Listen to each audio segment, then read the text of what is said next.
the beams. It's Cass with the dreams. Podcast supreme. Fill the airways with steam. Kate in the mix. Choreography tricks. Sipping on the brew while we jump, flip, and kick. Welcome to Coffee and Choreo. I'm Cassidy. I'm Caitlin. I'm Katie. And today we are talking about gym culture, or I guess studio culture. Yep, fun things. Yep. Let's start talking. Cutting ties with people in the gym. I feel like me and Cass have a lot we can talk about. Yeah. Yeah. I'll say from experience, our season 4 for us was really, really hard when it came to gym culture. We had grown a lot, so we got a lot of new parents. The more people you add, the more mix of personalities, expectations, and everything. And it was hard to navigate. And are you referring to like parents or like the actual athletes? I think a little bit of everything. Everything, I yeah. think we had teams for sure last year. We had much larger teams than we were normally used to. And we had some athletes together that did not mix. No. And that was a hard lesson learned, is that not every athlete needs to be together if there are other options. I'm not saying I'd level a kid down if there wasn't another option for them, but yeah. So this year, like with y'all, and this is just me coming out from an outsider because I'm dancer, not cheer, but this year I know y'all did do the double team and stuff, but do y'all think y'all did, like how y'all did y'all's teams, y'all added more teams to make smaller teams to get help with that? Yes and no. Yeah, I mean, last year, like we did have a big culture issue, a lot of negative culture. I think it came from athletes, it came from parents. I think it came honestly from me, how I handled it, as a coach, man enough to say that. And it was just... You heard it here first. She owns up to it, okay? I do. I'll own up to my mistakes, but I feel like it was just... We lost several kids from last season. We gained a bunch of new kids too, but we had our biggest graduating senior class, and then we had a couple of kids that didn't come back, and so we just kind of buckled down, and I think we said no double teaming unless it was absolutely necessary. I think that has helped a lot because athletes aren't getting burnt out being here 4 or 5 times a week, and they may like one team over the other, so they're not putting in as more much effort. Yeah. I think so that's a big issue that we've had in the past is kids say that they want to be on 2 teams, so we put them on 2 teams, and like let's say it's level 4 and level 2. Well, if their level 4 team is doing better than their level 2 team, they don't want to show up to level 2 practice, or they have bad attitudes about it, or whatever it may be. So then that team is just like turns into like a negative team. And I truly, like, me and her have said it a million times, we think having these smaller teams has just feel like every team is in a better mood, or like every team tries harder. And it could be because they're not tired from practicing freaking 4 practices a week.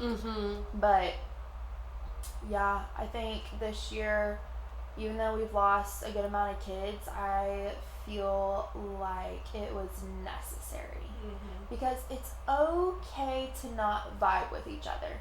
Yeah. And I feel like we went to a conference one time, and we were talking about, if there's people inside your gym that you don't get along with, do you just, suck it up and deal with it? And like some people were like, yeah, and then she was like, no, like you don't. I was at the Next Gen conference, and it was with that guy. I can't remember his name, but he was like, no, kick him out. And we were like, wait, and we were like, what? And I've heard it before on like another podcast or whatever about them saying the same thing. Like, if you've got that one bad apple, whether it may be an athlete who just comes to practice with a bad attitude every single practice and ruins it for everybody else, or if it's a parent who's just constantly like going at it with you and you can't ever make them happy and nothing's good enough for them, sit down and have that conversation, because you're probably not a good fit. And I mean, I'm sure that athlete will find a good fit somewhere else. It just may not be here, and that's okay. That is something that we're learning. It's okay for them to leave if we're not a good fit for them. Yeah, I think I'll learn that after it being like the first season.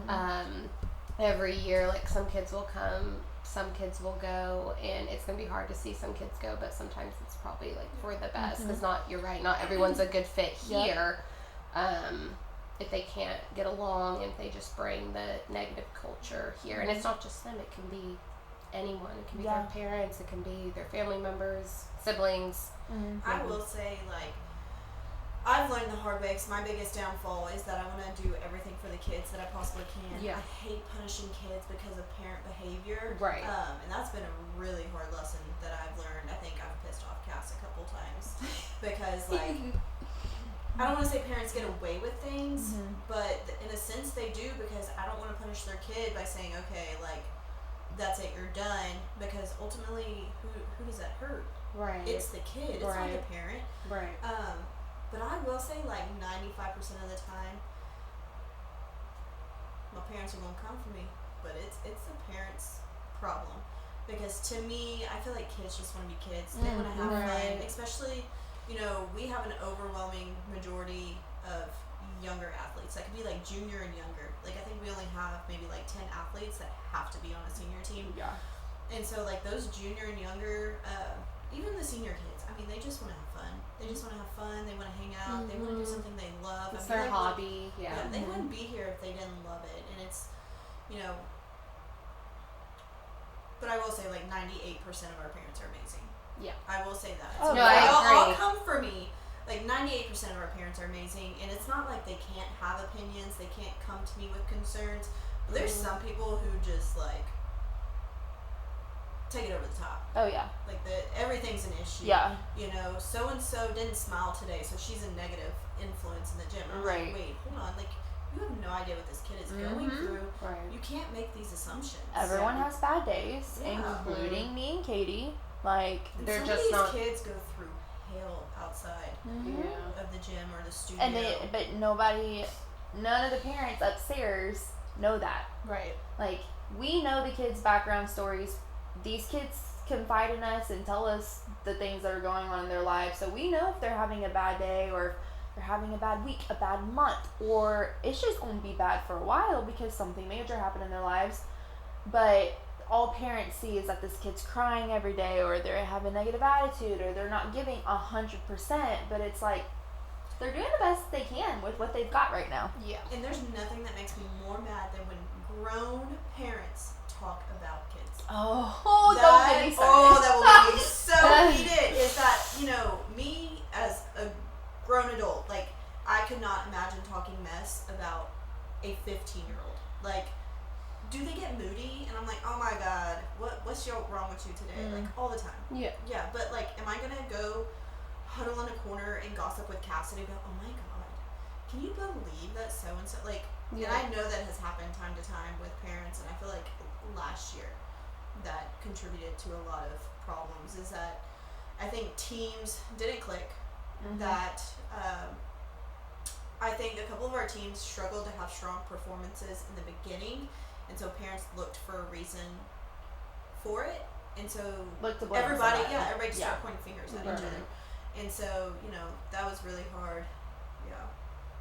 Yeah, and I think, you know, it's one thing when parents do it, like, off to the side, but, like, I've literally had a parent, like, to my face blame a routine and not going well on a kid at a competition. It just doesn't fly. Yeah. It doesn't fly.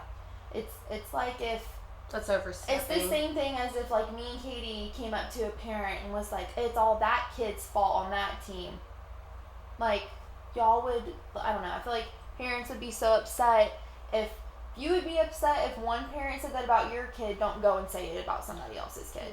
For sure. Like, if you don't want a parent saying those things about your child or whatever it may be, like, you gotta think about it. You gotta think before you speak, and I feel like that's a big reason why some of the times we have to cut ties with people or have conversations with parents is because they're kind of just like word vomiting and they're just talking, and but they don't think about the repercussions, or they don't think that it's going to get back to us. So then, like, you know, all the toxic parts in that specific team because it's your kid's team has now started. Yeah. So. And it's hard. These kids are their biggest critics, like themselves. And, you know, we don't need parents, you know, that are not their own. I would even encourage parents who, like, their own kid not to fuss at them after they do a poor performance or they mess up, because let us as coaches be the bad guys. You know, on the back end, Y'all be the good kids. Yeah. That was bad cop, good cop this. Yeah. Let us yell at them backstage, and then when they come out crying, you love on them. Yeah, but don't tell them we're mean coaches and, like, baby them. We're Don't not. do that. We're not mean. Speaking of mean coaches, we want to move on to coaches' culture. Yeah, I mean, y'all gotta understand how, like, me and Cassidy were coached, and granted, we adore Our coaches that we had growing up, but it was a completely different culture, and they'll agree with you. You know, they could yell and scream. I've seen some shoes fly and everything, and, you know, it was fine. Like, it was fine. That was the norm. It's not fine, but it was fine. That was the norm. It Yeah. was very, like, the second you did something wrong, if you started crying about it or, you know, had any sign of a bad attitude, like, you were told, like, get out. Like, don't come back until you're ready or whatever. Sounds like dance moms. Right? No. Abby Lee. Yes. It That's really what is. makes it like, sounds like. it was very, and, you know, you had parents being the same way too, and it was very more intense. You spoke while they spoke. Good luck. You're done for the day. You messed up on the same thing over and over with, you're done. Bye-bye. I mean, it was very, very intense, and a lot of the things that and given, it was even harder for them. Like, our coaches had it even worse. And so I know it's like almost like a trickling effect, because a lot of people have the habit of coaching the way that they were coached. But at the same time, you can't do that no more. Yeah. But I think there's still a lot of gyms who have landed in hot water because they still do coach like that. You know, there are coaches that have, like, bad reputations because they scream and yell. You know, we've heard wild stories about, like, a coach, like, pulling a girl's hair, she's coming off the floor, screaming at her, cussing at her, pointing in their faces. But then there's also parents that are like, oh, you know, it's fine, they just want them to be good. And I'm like, that's wild. Yeah. I don't want to use the word abuse, but No, you know, it's verbal. Like, sometimes it's physical. Yeah. And a lot of the time it's verbal. Like, especially body shaming. Like, oh yeah, that was so big when we were athletes. Was like, you know, you gotta put on diets sometimes, and we're told, like, what you can and cannot eat or drink the weekend of a competition. Or, like, flyers, you need to be this little. And it still is a thing. Like, if you watch certain shows or certain videos or whatever it is, like, you see these flyers are trying to maintain an 85, 90-pound weight, and they're college girls. Like, that's not healthy. It's not healthy. Yeah. It's not and healthy. so, unless you're, like, below 5 foot, and that's like the norm. Yeah.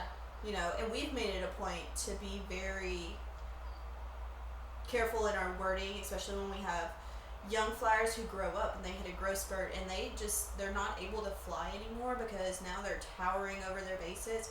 We make sure we're telling them that you're not too big to fly. I think that's the wrong verbiage. It's your bases are no longer strong enough, you know, kind of thing. yeah. Because I've seen some amazing flyers, like Ryan Cummings, who is just, she's tall and she towers over her bases, but they hold her up. But her bases are strong enough. Yeah. You know. And that's the thing with smaller gyms is we don't necessarily have the luxury of having the most amazing, talented, like the most talented kids out there. Like, we don't get to be selective like some of the bigger gyms or bigger city gyms get to be. So, like, you know, we really have to train our kids on how to be stronger bases and teach them the technique that they need to know in order to keep flyers up. Because you ain't always going to have little fetuses. But I guarantee you, if you were a tall flyer back in the gap, your butt was not going up in the air. Yeah. And so, like, things have just changed so much culture-wise with coaches. I mean, me and Katie try to be hard on our kids. And don't get me wrong, if you're doing something wrong over and over again, I will let you know. But I promise I'm not going to pull your hair, point my finger in your face. Yeah. And I always try to follow up my criticism with love you. Yeah. So, I mean, I think every single time we break out of practice, it's love you bye. Love And, you like, bye, when we say every love time. you bye, we actually mean it. It's Yeah. not just like a phrase that we just say out of habit. It's Mhm. like, we love y'all. Bye. Sorry if I Yep. yelled at you today. Yeah. oh, I don't know how many times some of our athletes have been here since day one that obviously we have really close relationships with now because they've been with us since day one. Oh, I've made them cry I don't know how many times in practice because they can't get their lives together. But then the next day, it's like nothing ever happened. Oh, it's 30 minutes later. It's 30 minutes later. I mean, when you Coach Katie, can you watch me? And I'm like, oh, we're good now? yeah, they're crying on the floor because you're like, do it again, do it again, do it again, do it again, and they're like, ah. And then practice is over with, and they're like, hey, will you watch me do my full? Can you tell me if my full's okay? And you're like, oh, you're not mad at me anymore? No. It's a tough love. And then like the teenagers, it's like the next day, you're like, hey, and they look at you and you're like, you still mad at me? And they're like, no. Yeah. But I think that's part of building the correct gym culture. Mm-hmm. Like, Tough you love. have to have a relationship with your athletes before you can, I don't want to say rip them to shreds, but like, get on to them and give them tough criticism. Because if they don't trust you and you go in like full blown, like bad, they're going to think like you don't love them, you don't care about them. And I think the biggest thing too is parents have to understand that not every athlete can be coached the same way. So like I have an athlete, I know if I even raise my voice a hair at her, she will shut down, she won't talk the rest of practice, or she'll cry. And so then nothing is productive. So I have to be careful and tactful, like talking her through mistakes. I can't just yell at her. And then I have some athletes, if I don't yell at them, they don't hear it. Yeah. Like, straight up. If I am not raising my voice and yelling at them, they don't hear it. Yep. No, absolutely. And that's every single team. Yeah. Do you feel like all of this relates to like studio culture Well, too? what I was about to go off of that topic was you have a lot of athletes that are like used to this. Like they're used I have dancers that are not used to feedback. They're not used to someone correcting them. They're used to someone's like them going across the floor and them saying good job and not getting corrections, and so they're not now that they're here, I'm not yelling, but like I'm like do it again, nope, do it again, and they're starting to learn that's the correct way to coach is to not let someone just do something incorrectly. Oh my god. I'm so glad someone else does it. Yes, because it was, and so a lot of these kids just weren't used to it, because this is our first year doing dance here at Texas Aces, that it's, they're just a lot of relearning. There's a lot of kids that are used to it with being with me for a couple of years, but there's some that are new that are like, they almost are in shock when I correct them. Yeah. But but they want it. They want to be corrected because that's why they're here. Right. And so the kids that stay and continue to grow are the ones that are gonna keep going and go and go and go and go Do you and have go. any crazy dance moms yet? No, I don't don't. I don't. one for dance moms. No duck. crazy dance moms And a yet. little duck. A lot of supportive dance moms. Yeah. I'm sure as we grow, It's okay. there We will had be some. supportive cheer mom season 1. Just wait till season 2. When they start getting comfortable with you, you're like, whoa. Take a step back. Oh, let's all I stay wanna calm, people. Yeah. But I think y'all's culture will end up a lot like ours. I agree. Yeah, which is not a bad thing. So don't compare this to last year, y'all. Okay. I feel like now we're in a good place. I feel like all of our teams get along. You know, like I said, 98% of our parents are fabulous, amazing parents. You know, so Yeah. Right. Athlete culture. We've already, coaches culture. Yeah. Kind of talked about. We just talked about Yeah, coaches and culture. then we kind of already went on parent. And then athlete culture. I think a little more on parent culture Yeah. is like, me and Cass have been told we're intimidating and unapproachable. So, for parents in a perspective, like, I promise we're not. I promise we just both have RBF. And, like, we want to hear your concerns. It's all about how you approach us, though. If you approach me hostile, guess what? That's what you're going to get back. Yeah. You're going to get a defensive coach when you approach me hot and heavy. If you can, take time and be like, hey, Coach Katie, there's some concerns I have, and then you approach me calm, collected, with a level head, I mean, I promise we're going to get more done for sure. Right.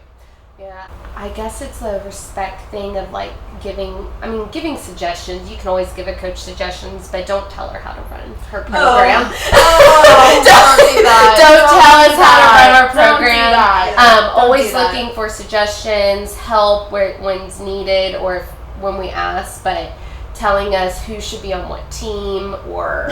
There's You know who you are. Don't do that. I don't know what they're talking about. if she watches this, she knows She knows. exactly. But it's all in good, like, ha ha ha. And this is just me, like, even, like, when I was younger, like, seeing parents and, like, my mom, if my mom listens, not you, honey, but seriously, and I know it's going to continue as the dance side grows and we get more teams, and there's going to be different levels of teams, and there's going to be different levels of classes, and promise, I guess, I know y'all use this, the trust the process type of thing, and it's true. Yeah. Trust the audition process. It's we did it for a reason. Yep. There's a phrase I heard a long time ago where there's a difference in asking questions and then questioning the coach. Yes. And that's a huge thing for me, because sometimes when like people ask questions, I'm like, okay, are they asking a genuine question, or are they questioning how I do something? And it's been hard for me to learn that I hate it when people are questioning me. Yeah. Because I feel like I've had to do a lot of legwork to get to where I am, because I opened the gym when I was 23 years old. Yeah. Mm-hmm. And so, I feel like people saw me as a young gym owner, and so it's a lot of respect that we didn't have in the beginning, because, she's young, she doesn't know what she's doing. You know what? You is damn right. I don't know what I'm doing. It's a But, like, process. yeah, when parents, put their 2 cents in a negative way, it's going to make it 10 times harder. Oh, 100%. Like, I was just thinking when she was talking earlier, I was like, God, like, the first 2 seasons, like, if you were here the first 2 seasons, this might not be specifically you, but a lot of the parents, like, I don't know, like, they wanted to tell us what to do, how to do it, and it was just like they're taking past experiences with like other That's the gyms. gym. Yeah, Yes. that's the thing, Oh, I too, can. is, Yeah. we don't want to be like other gyms. No. We want to be genuine and authentic and just original. We just want to be us. Yeah, we want to be us. Yeah. Like, XYZ gym down the road may do it this way, but that's not the only way to do it. Oh, 100%. We've gone to, what now, Cass, like 3-4 different conferences, Mm-hmm. and we have learned something new every single time from these big gyms. So, like, we learned from Top Gun coaches, we've learned from Brain Athletics, Brandon All-Stars. and they all do something different. They For the all same do thing. it different, Right. for the same thing, yeah. For the same thing. Like, they're all talking about the exact same thing, like one specific topic, and every single gym does it differently, but all 3 of them are successful in that one thing. So, like, just making it, like, aware to parents that, like, no, you don't have to do it like that. Yes, it's okay if she's doing it, or if I'm teaching it differently, or if the team's grips are different, or if, if it's a mini team, we're standing on our knees instead of our feet. Like, explaining the why has been, like, a really big thing with Remember, the ask parents. questions, don't question. Yes. But ask questions. And I think another issue that has caused not great parent culture is a lot of the times parents question, why are we changing the routine? Why is their scores changing?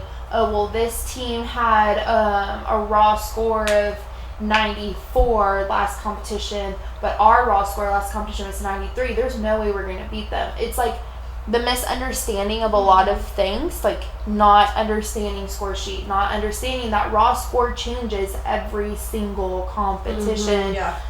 And so it leads to a lot of questioning the coaches and kind of like in a non-nice way sometimes. Well, I think the biggest thing is like these parents get together, which is totally fine. I encourage like all of our parents to hang out, get the kids to hang out. But, you know, you got to be careful about your conversations because y'all are going to go off on tangents about things you don't know. And so, like, when y'all get together and then you're, like Cassie was talking about the score sheet, y'all don't know the score sheet. Yeah. So, you know, I did a score sheet class and I had a lot of parents attend. And then they were like, oh, you know, so, you know, it's all about, like, I almost want to say like parent culture is what you do behind the scenes. Yeah, You know, when your kid gets into the car at the end of the day after a practice, are you going to talk bad about so-and-so because their side of pyramid was not hitting? Are you going to talk bad about so-and-so because she was struggling with her tumbling today? Because that is the start of negative culture. Because you're putting it in your kid's head that so-and-so is not good enough, and then now you're affecting this kid's outlook on a teammate. Or And coaches. So, you know. So like if that parent is getting in the car and just constantly talking smack about us, Coaches, yeah. You're your putting down on your kid. your child is now thinking that their coaches are not good enough to coach them, and then they become uncoachable. And we have had Oh my that happen, gosh, and those people are no longer here. And that goes back to we might not be a good fit. And it's okay. Yeah. If we cannot see eye to eye, or you think we're not doing good enough for you, or we're not giving you some kind of special treatment that you think you deserve, then we're not meant to be together. And that is okay. We have said this to all of our kids who have chosen to leave. We love you. No matter what. We love you. If you decide you want to go to a different gym, love you. Wish the best for you. If you ever need anything, call us up. There's a specific athlete I'm thinking about, and maybe she'll watch this, but like she left her senior year to go to a big D1 gym, and you know who's going to be right there at that front stage? Me and Cass. And we've done it before. We had a girl go to this same D1 gym, and we were up there front and center cheering for her, and she did the exact same thing in her D1 uniform, going to watch all of her past teammates. And like that right there, that was like leaving on a good note. Yeah. And there's some of y'all that left on a bad note though. I think I know what you're talking about.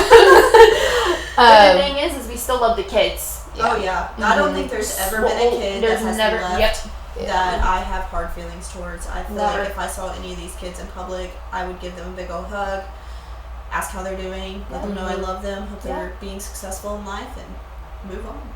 Absolutely. And it goes same with dance. If anyone ever decided to leave, like I'd be cheering them on What about front Alice? row. Huh? What about Alice? What about us? Oh, she ain't leaving. No,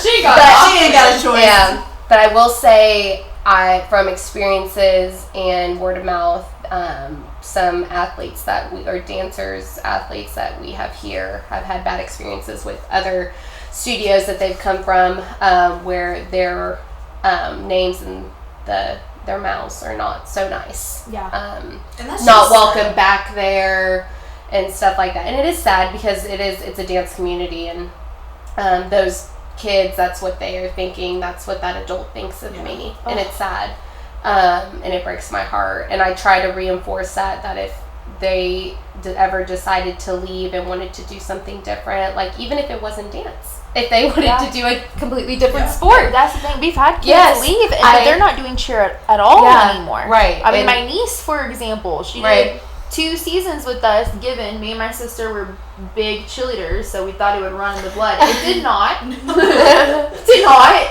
She's not naturally an all-star cheerleader, but she found the things that she's good at. And I mean, like, it's okay for you to leave because cheer's not your passion. We are not forcing you to stay whatsoever. Right. And tell your mamas to not force you to stay just because they want you to be an all-star cheerleader. Yeah. You don't love it, it's okay. Yep. It's fine. Exactly. But yeah, we support them no matter what they decide, and it'll always be that way. Yeah, I just hate when, athletes leave gyms or studios and, then, because you gotta imagine they still have friends at that studio or at the gym, and then this coach is talking about them. They're like, oh my god, they're talking about my friend like that. Because they all go to school together. Their like parents are friends. Like it just blows my mind that an adult could talk about a child like that. Just blows my mind. And it's not just one time. It's multiple occurrences, and it's multiple children, and it's multiple studios. Yeah. So if you're a coach and you do that, shame. Shame. Yeah. Like these are kids, and they don't understand, and their brains aren't developed all the way. And what do you think that they like? We see it, and you say that to me, I can brush it off, but then it sticks with them. I promise it does, because there's things that when I was growing up as a dancer that other parents have said about me that I still think about. Yeah. Oh my God. I still think about when I was like 12, 13 years old, and so I know it has stuck with them. Mm-hmm. And so me as a coach, I feel like it's my responsibility now that they're with me to boost that confidence and boost that self-esteem and show that like I'm here to support you and all that stuff, and just surround them with positive stuff, because at other studios it's not like that. Well, I mean, we've had one of the ties that we've had to cut was because a parent in our old gym, the parent room was not enclosed, so like it was upstairs, you could lean over and like talk to people, and we had to cut ties because we had a parent telling other kids what they can and cannot do in the middle of their water break, and those kids felt defeated. Yeah. And they were so upset about it, and it wasn't even littler kids, it was older kids, like senior teen kids. It still has an impact on them, whether they're 5 years old or 17 years old. If a parent is like a parent that is not theirs, is getting on to them for something, or telling them, no, you can't do that, yes, you can do that, don't worry about it, like, wow. Yeah. Like, wow. Yeah. I think one of the biggest things we did this season compared to last season is we made that boundary clear. Like, this is not going to be tolerated. We lined it out in our tryout packet that, like, any of this negative behavior that would affect our culture, where we got this consequence, and then after the third one, like, it's deuces. Yeah. And I followed that strategy with you. And it's October, and I don't think we've had any issues. Good job, guys! Yeah! Keep it up. Hold on, I'll give y'all a couple months. We're It's about not to end competition. I was like, it's not competition season yet.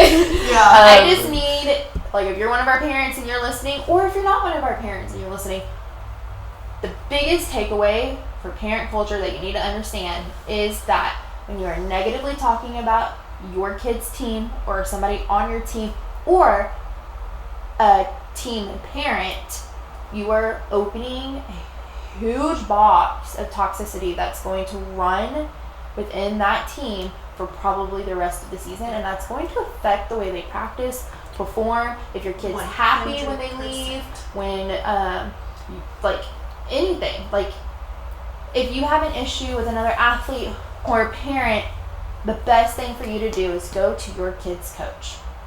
Don't do anything on your own. Yeah. Do not, because you're starting something that's not going to end until next season when you're on a different team, and you better hope and pray you're not on the same team with those parents that you burned bridges with. Yeah. And I feel like a lot of times too, the parents who are screaming there's bad culture, there's negative culture, are the ones creating it, because what you put out there is what you're going to get back. If you're the one complaining and spewing negativity, like, that's what you're gonna receive. You're not just gonna get a coach who magically says, you know what, you're right, I'll do whatever you say. Kids don't work that way.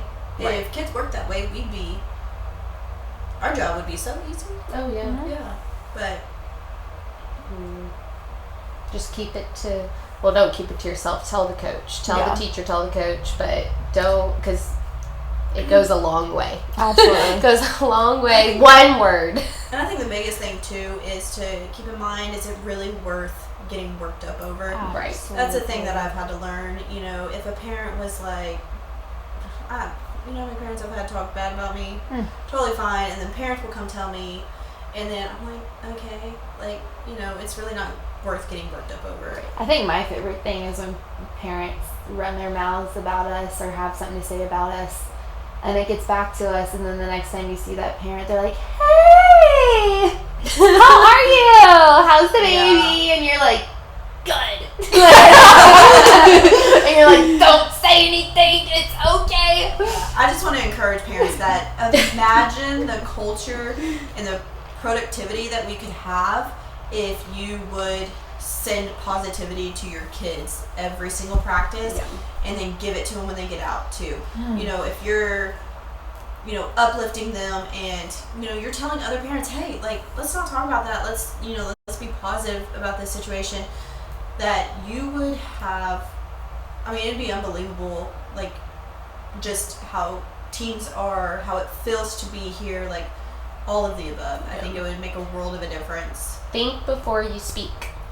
Yeah. We learned it in kindergarten, guys. Think before you speak. If you have nothing nice to say, don't say it at all. And It's we true, literally tell our athletes the same thing. Yes. So, like, it's not just you mamas, Yeah, okay? 'cause, yeah. It's also our athletes. Especially the when they older start ones. bickering with each other, Yeah. I'm like, cut it out. Yeah. Yeah. Stop. You are I you say are that, but doing then something we have you should not some be doing. littles. I had a few littles get into It's it. the coaches, kids. Over the blocks. That's Over the hilarious. blocks. Yeah. You want to talk about athlete culture now? I think we talked a little bit about athlete Yeah. culture. Okay. Yeah, we're about at time. And Do we have any then more topics on that? I've talked about Previous experiences. We both did.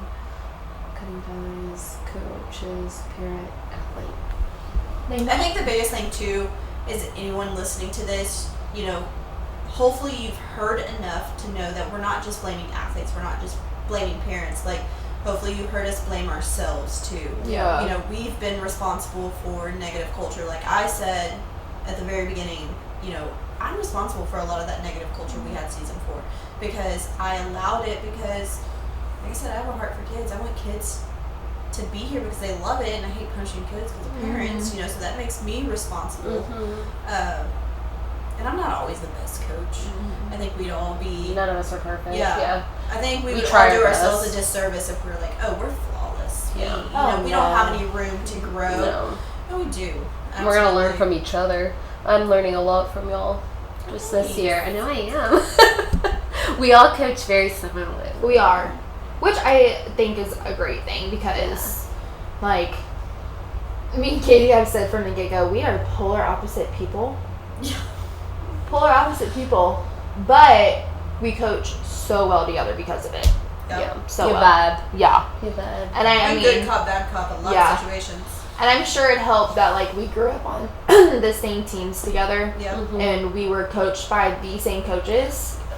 But yeah, I mean, I definitely think Katie would have chose somebody else besides me. She probably would have pulled her hair out. Nah, wouldn't have a gym. For sure. Yeah. Goodness. Well, No, I think that's it. Just remember to be positive, Polly, and not a negative Nelly. Parents, athletes, coaches, doesn't matter who you are when you're at practice, at home, at competition, or whatever it may be. If you can spread a little more positivity, I promise your kid's going to be happier, the team's going to be happier, parents are going to be happier, coaches are going to be happier, and you're going to have a much more memorable season and a much more successful season. Okay. 1,000%. Yeah. Yeah. All right. all right. I think that's it. Until next time. Keep your coffee hot. And your toes pointed. Bye. Morning routine, got the green with caffeine. Dance on the screen, triple threat, mean. Cat got the groove, K smooth as silk. Katie in the groove, rhythm thick as milk. Break it down, sip it up, dance in the town. Host, hold the crown, never gonna slow down. Podcast fam, dance hard, jam slam. Caffeine and moves, keep it tight, no sham.